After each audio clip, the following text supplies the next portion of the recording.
Bonjour, bienvenue sur ma chaîne Vermisseau Jacob, l'esprit de la prophétie. Je vais vous parler des cycles prophétiques qui gouvernent la géopolitique mondiale. Parce que si vous comprenez ce que sont les cycles prophétiques, vous allez pouvoir anticiper ce qui va se passer dans les grandes lignes et la Bible va nous y aider. Et je vais vous parler de cela, c'est mieux que les prophéties de Nostradamus, c'est plus clair, c'est précis et vous allez tout comprendre. Alors il y a 3 cycles prophétiques, vous les connaissez, ils sont inscrits là sur la vidéo. Le premier cycle, c'est le cycle prophétique de Noé. Le deuxième, c'est le cycle prophétique de Sodome et Gomorrhe. Et le troisième, c'est le jugement de Babylone, la grande prostituée qui est tombée. Alors le troisième, c'est celui que nous devons anticiper grâce au premier cycle de Noé, au deuxième cycle de Sodome et Gomorrhe. Et si vous comprenez les premiers et les deuxièmes cycles, vous allez savoir que le troisième cycle n'est pas loin de s'exécuter et je vais exploiter ça pour vous et nous allons comprendre. Le premier cycle prophétique, c'est celui qui s'est accompli au temps de Noé. Alors, lisons le texte et vous allez comprendre. Genèse chapitre 6 verset 11. La terre était corrompue devant Dieu. La terre était pleine de violence. Genèse 6, 12 nous dit, Dieu regarda la terre et voici, elle était corrompue, car toute chair avait corrompu sa voie sur la terre. Donc on peut dire qu'il y a une escalade. La terre est remplie de violence, de transgression. Nous voyons qu'aujourd'hui, il y a des violences infâmes. Il y a dernièrement, j'ai entendu qu'en France, une jeune fille a été assassinée, placée dans une malle, vous vous rendez compte? Des personnes sont violées en pleine rue par 3 personnes, c'est horrible. Et la terre était remplie de violence. Ensuite, quand la terre atteint un certain seuil de violence, il y a une corruption dans les rapports sexuels qui s'établit. C'est-à-dire que les gens ont des rapports par les excréments. Là où sortent des excréments, ils ont des rapports. Mais quand la Bible dit ici, dans Genèse 6.12, que toute chair avait corrompu sa voix, ce sont même les animaux qui ont corrompu leur voix. C'est-à-dire que c'est le mal, la désobéissance et la transgression remplit la terre par la sexualité. Et cela est le signe que la destruction allait venir sur les contemporains de Noé. Nous savons que Noé a été sauvé des grandes eaux par un bateau en bois, le bois représente le bois du scandale, de la malédiction de la croix qui nous sauve. Et Noé est entré sur le côté de l'arche et il fut protégé, lui et les animaux que Dieu envoya pour les sauver du jugement qui allait venir. Donc quand l'homme corrompt sa voix, quand l'homme remplit la terre de violence, alors le jugement de Dieu arrive. Le premier jugement, c'est le premier cycle prophétique qui s'est accompli par la destruction par les eaux. On peut dire que c'est une forme de baptême aussi que Noé a pris, lui et sa famille, ce baptême dans la mort et pour une résurrection, une vie nouvelle. Mais évidemment, ceux qui n'étaient pas dans l'arche, ça a été le jugement, mais pour Noé, cette eau qui était trouvée être la mort pour les autres, la portait et la gardait.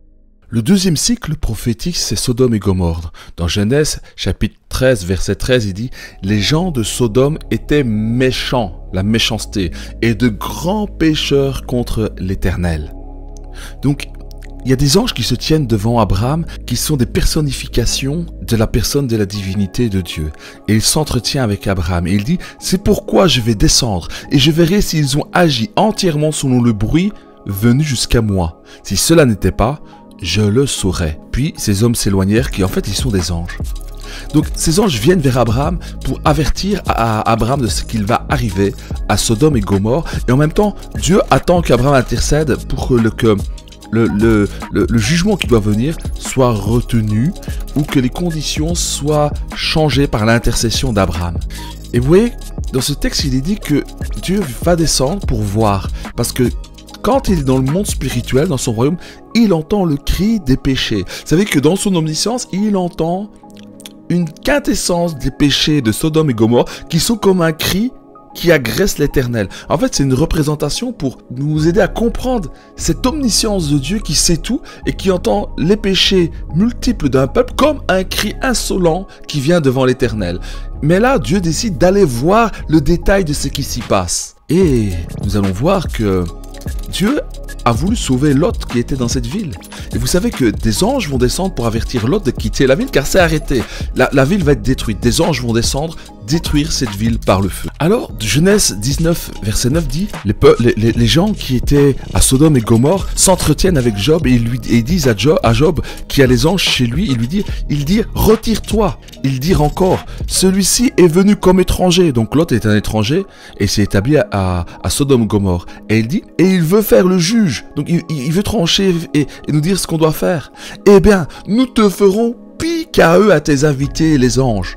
Et pressant Lot avec violence, ils s'avancèrent pour briser la porte. En fait, dans ce texte, qu'est-ce qu'ils voulaient faire? Ils voulaient violer jeunes, vieux et femmes. Ils voulaient violer les invités que Lot avait chez lui, qui étaient ses anges. Parce que vous savez, dans cette culture ancienne, avoir un invité, un hôte, c'était quelque chose de sacré. Et les gens de Lot n'avaient pas de considération pour l'immigré, pour l'étranger, les hôtes qui étaient là. Je vous fais une analogie. Vous savez que dans la mer Méditerranée, plein de gens sont en train de mourir dans les eaux alors qu'ils sont des immigrés. Je ne dis pas qu'il faut accueillir tout le monde, mais il y a une responsabilité quand quelqu'un vient chercher secours chez toi et que tu l'envoies vers la mort, ça attire la destruction vers toi. C'est ce que nous dit le texte de Sodome et Gomorrhe. Et maintenant le troisième, le jugement de Babylone qui est le troisième cycle qui doit s'accomplir et qui est en train de s'accomplir et qui arrive à son apothéose en Apocalypse 18:2. Écoutez, il cria d'une voix forte, c'est un ange qui se tient devant Dieu disant « Elle est tombée, Babylone la grande, elle est devenue une habitation de démons, un repère de tout esprit impur, un repère de tout oiseau impur et odieux. » Qu'est-ce que cela veut-il dire ? Ça veut dire que la terre et les hommes sont remplis de démons. Donc, la manifestation démoniaque va s'accroître. N'avez-vous pas vu?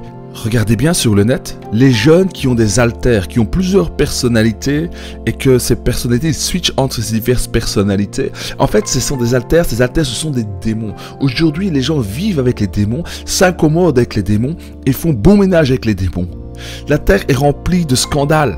Et ici, dans Apocalypse 18, toi dit parce que toutes les nations ont bu du vin de la fureur de son impudicité. L'impudicité, c'est le désordre sexuel. La terre en est remplie. Et il dit, et que les rois de la terre se sont livrés avec elle à l'impudicité. Donc Babylone, avant était un lieu local, une zone localisée. Aujourd'hui, Babylone est le monde entier. Le monde est un village, est une ville.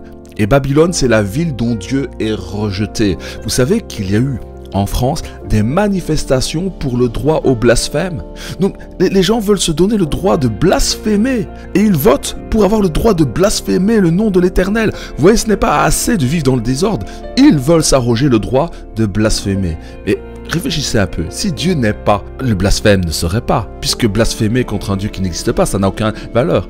Mais je vous assure que le Dieu créateur du ciel et de la terre, qui est saint, qui est créature et qui est créateur, et nous sommes ses créatures, existe et il est réel. Et lui manquer de respect d'honneur est un blasphème.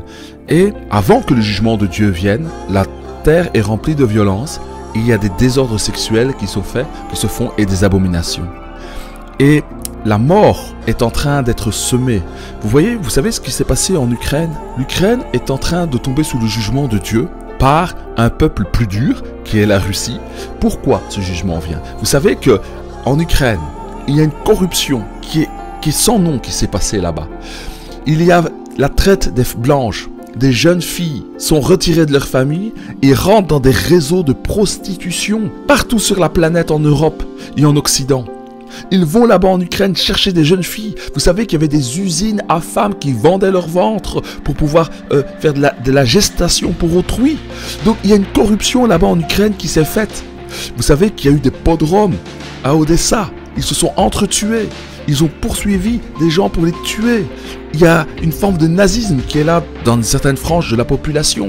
Ce n'est pas étonnant que le jugement arrive. Le jugement, c'est quoi? C'est dire que tu as semé la mort, tu récoltes la mort, tu sèmes la corruption, la destruction vient. Donc, je vous dis, pour nous qui sommes en Europe, considérons que ce qui se passe là, en Ukraine, annonce un jugement de Dieu qui va bientôt arriver sur toute la terre. C'est cela qui est en train de se passer. Vous voyez, les gens se battent pour le droit à commettre le péché. Les gens sont devenus des insensés. Ils appellent le jour la nuit et le nuit le jour. L'homme est déconnecté de la réalité et de la vérité et de la sagesse. Alors Dieu avait fait pleuvoir du feu, du soufre sur Sodome et Gomorrhe. Là, nous approchons de l'autodestruction. Mais dites-vous bien, Dieu est celui qui a la maîtrise des temps et des circonstances. Donc avec le premier cycle et le deuxième cycle, nous comprenons que nous arrivons à l'amorce du troisième cycle de jugement. Et ce jugement va commencer d'abord par l'enlèvement. Comme Lot a été enlevé, nous aussi, nous allons être enlevés. Et le jugement de Dieu va pouvoir venir. Et le jugement va d'abord venir par une troisième guerre mondiale. Et un antichrist va arriver. Cet antichrist, je vous dis, mon impression, c'est que Zelensky n'est pas l'antichrist, mais il est un type de l'antichrist qui arrive. Vous voyez l'influence qu'il a sur toute l'Europe pour les mobiliser, les réunir, pour que tout le monde soit dans la même optique de guerre, d'opposition. Eh bien, l'antichrist, quand il viendra, il fera de même, mais avec la puissance de Satan. Voilà ce que je voulais vous expliquer avec les cycles prophétiques. Le premier cycle, deuxième cycle de Noé, cycle de Sodome et Gomorrhe. Et là, nous avons été dans ce troisième cycle, plus loin que ceux de Sodome et Gomorrhe, avec toute la culture woke que vous voyez, avec tout ce que vous voyez dans les gens qui sont des hommes deviennent des femmes et des femmes qui se pensent hommes, alors que nous avons été pour être à l'image de Dieu, mais l'homme choisit ce à quoi il veut être à l'image de ce qu'il désire. Voilà, mes frères, mes sœurs, comprenez que nous arrivons au bout d'un cycle et que notre Messie va bientôt revenir juger la terre et que si les hommes ne s'entretuent pas complètement, c'est parce que Dieu retient. Dieu retient la méchanceté des gens. Vous savez, il y a la pédophilie qui est là aujourd'hui, qui est répandue. Ils vont pervertir les enfants dans les écoles avec des choses mauvaises. Au lieu de les laisser grandir et s'épanouir et devenir ce qu'ils veulent. Non, il faut qu'ils viennent à la source de la jeunesse, corrompre l'innocence. Vous savez que la pédophilie, qu'est-ce que c'est? Ce sont des gens qui aiment souiller ce qui est innocent, ce qui est pur, ce qui est saint, ce qui est vierge. Ils ont un plaisir à commettre le scandale et l'abomination. C'est pour ça qu'aujourd'hui, ils vont aller dans toutes les sphères de la société, jusque dans la jeunesse. Vous savez qu'il y a chaque année, écoutez bien, 54 millions d'enfants qui sont avortés. 54 millions chaque année depuis mai 1968, ça n'a fait que croître. Ils ont atteint une vitesse de croisière de 54 millions. Vous vous rendez compte? C'est un carnage total. Nous n'avons jamais atteint un niveau de scandale tel que celui-là. Le jugement de Dieu est proche. Dieu donne encore du temps pour que quelques-uns puissent se repentir et faire comme ceux qui étaient à Sodome et Gomorrhe, comme Lot, pour sortir de la ville. Mais ceux qui ne voudront pas sortir du milieu d'elle, de Babylone, et regarderont en arrière, ceux-là resteront et sont transformés en statues de sel et ne pourront pas se désolidariser du monde qui est là. Ils seront pris avec Sodome et Gomorrhe et leur destruction sera arrêtée. Mes frères, mes sœurs, avertissons ceux qui sont autour de nous, tâchons d'en sauver encore quelques-uns. Ces cycles sont accomplis, nous sommes dedans, mais ne vous inquiétez de rien. Les malheurs ne sont pas pour nous. L'église véritable de Jésus-Christ, le Seigneur veille sur nous, il nous ôtera de la ruine et la ruine fondra sur eux parce que le monde va se corrompre avec l'Antichrist dans le luxe, dans la débauche, et la terre deviendra un repère de démons. Nous voyons que cela est en train de se faire sous nos yeux. Mes frères, mes sœurs, fortifions-nous et que la grâce de Dieu soit avec vous. À bientôt.